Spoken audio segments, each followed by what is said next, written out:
Les élèves, je vous fais cette petite capsule pour réexpliquer à ceux à distance et puis même à ceux qui étaient en classe l'activité numéro 4 qui parfois vous pose un petit peu de soucis. Donc, les liens internet sur Pronote, excusez-moi, j'ai mis l'ENT, mais c'est sur Pronote décrivant le fonctionnement des différents types de centrales électriques. Donc, sur Pronote dans vos devoirs, vous avez ici des liens très très longs avec des pourcents, vous voyez. Et en fait, tous ces liens, quand on clique dessus, ouvrent des animations qui expliquent le fonctionnement d'une centrale nucléaire, d'une éolienne, d'une centrale biomasse, géothermie, un barrage hydroélectrique, etc. D'accord ? Donc l'idée, en fait, c'est de regarder ces petites animations et d'en comprendre le fonctionnement de manière très simple, d'accord ? Il ne faut pas rentrer trop dans les détails au niveau de la cinquième, ok ? Et puis donc, vous avez à faire l'activité numéro 4, c'est-à-dire me rendre un devoir à la maison qui sera un document informatique, comme par exemple un tableau. Vous pouvez faire différemment. Moi, je vais vous expliquer sous forme d'un tableau, résumant les informations concernant chaque centrale. Alors, il faut le nom déjà, ok ? On veut que vous expliquiez ça pour au moins 4 types de centrales, ok ? La source d'énergie de cette centrale, et un résumé succinct du fonctionnement. Alors, qu'est-ce que c'est qu'un résumé succinct ? Ça veut dire rapide, simple. On en veut deux pour expliquer le fonctionnement, un schéma et le principe. Donc, le schéma, bien entendu, vous n'allez pas le faire à la main, mais vous allez utiliser l'outil informatique. Et le principe, par contre, il va falloir faire des phrases. Comme dans tout document numérique, il ne faut jamais oublier de citer vos sources. Donc, vous regarderez comment je vais vous expliciter ça maintenant. Et ce document, soit vous l'imprimez à la maison et vous me le ramenez donc dans 2 semaines, puisque vous avez 2 semaines pour le faire, ou sinon vous déposerez votre copie sur Pronote. D'accord ? Donc là, on va aller justement voir comment faire ce document. Donc, vous allez déjà ouvrir un document. Donc là, moi, je suis sous Word. Vous pouvez aussi être sous OpenOffice, pardon. Et puis ensuite, vous allez choisir la police que vous souhaitez. Par exemple, moi, j'ai envie d'être en Arial Black. Et hop, nous allons mettre un titre. Donc, par exemple, DM numéro 1, fonctionnement des centrales électriques. D'accord ? Alors, les élèves, je vous donne des exemples, bien entendu. À vous de personnaliser votre travail. Ce n'est pas la peine de recopier exactement ce que moi j'ai mis. D'accord ? C'est important pour vous de faire ce travail seul et de manière, vous pouvez vous aider bien sûr, mais de manière autonome en mettant votre patte, on va dire, dans votre travail. Alors, moi je vous conseille d'insérer un tableau. Donc, vous allez dans Insertion, Tableau, et là, vous avez ici Insérer un tableau, comme ceci. Voilà. Et il faut indiquer le nombre de colonnes. Donc, nous, vous êtes d'accord qu'il faut le nom, la source, un schéma de fonctionnement et une explication. Donc, en fait, il faut 4 colonnes. Et on veut ça pour 4 centrales minimum, plus le titre, ça fait 5 lignes. OK ? Donc là, vous allez mettre nom de la centrale. Voilà. Source d'énergie. Ensuite, schéma de fonctionnement.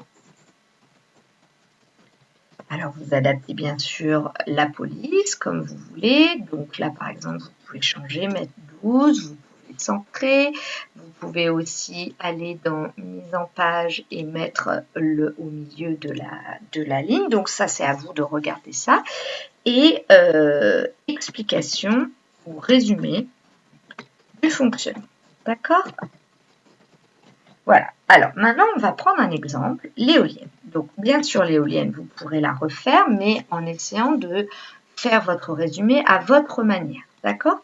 Donc, vous avez ici, dans les devoirs, les principes. Donc, je vais prendre l'animation sur l'éolienne. Et puis, nous allons regarder comment elle fonctionne. Donc, ça, nous allons voir en classe. Et l'idée, ça va être de simplifier vraiment le principe. Donc, qu'est-ce qui se passe en premier ? Vous êtes d'accord que le vent fait tourner les hélices. L'hélice à l'intérieur entraîne un axe, donc qui est dans la nacelle, mais qui est relié à l'alternateur. Et l'alternateur produit de l'électricité. Voilà, et cette électricité, ensuite, elle est emmenée à la maison. Ok? Moi, ce que je veux, c'est jusqu'à la fabrication de l'électricité. Donc, c'est très simple. Déjà, quelle est la source d'énergie? Bien entendu, c'est le vent. Ok? Schéma de fonctionnement, on va voir comment nous procédons. Et le résumé du fonctionnement, eh bien, si je veux être très simple, vraiment, vous faites quelque chose de simple. Le vent fait tourner les hélices, d'accord? Ce qui entraîne la rotation de l'alternateur. Ce mot-là est très important. C'est cette pièce qui est composée d'un aimant et d'une bobine qui fabrique l'électricité. Donc, on peut mettre directement qui produit de l'électricité ou de l'énergie électrique, comme vous préférez. Voilà. Donc, vous voyez, ce résumé est très simple. Ce n'est pas la peine de faire un résumé trop complexe, d'accord? Puisque l'idée, c'est que ce résumé de fonctionnement, vous devez être capable de l'apprendre par cœur. Et moi, comme je dis aux élèves, l'idée, c'est que ce résumé, en fait, si vous expliquez à des enfants plus petits que vous, qui seraient par exemple en primaire, ils comprennent en gros comment ça fonctionne. D'accord? Alors là, vous voyez, pour moi, je trouve que c'est pas très joli, c'est pas la bonne taille. Bon, bref, tout ça, vous le fignolerez après. Alors, maintenant, le schéma de fonctionnement. Vous allez aller sur Internet, dans un moteur de recherche, par exemple ici, et vous allez mettre donc Google Images. C'est pas très bien de donner un exemple de site, mais bon, on va faire très simple. Image Google, pardon, c'est Google Images, voilà. Et ici, je vais mettre fonctionnement éolienne. D'accord? Ou schéma de fonctionnement de l'éolienne. Et là, vous voyez, vous avez plusieurs schémas. Vous allez essayer de trouver celui qui vous paraît être le mieux, le plus simple, le plus explicite pour vous. Donc, par exemple, moi, on va dire que celui-ci, je le trouve assez simple. Voilà. Bon, c'est un petit peu flou, mais c'est juste pour vous montrer comment ça fonctionne. Voilà.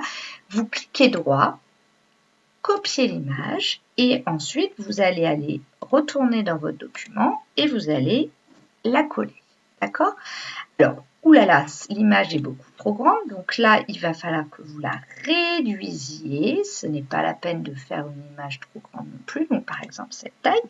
D'accord? Mais vous êtes d'accord avec moi que cette image, vous l'avez prise sur un site internet. Donc, pour avoir l'adresse internet, soit vous mettez enregistrer la cible du lien sous, sinon le mieux c'est que vous cliquez sur l'image et là vous voyez, vous avez le site internet qui s'affiche en haut, d'accord?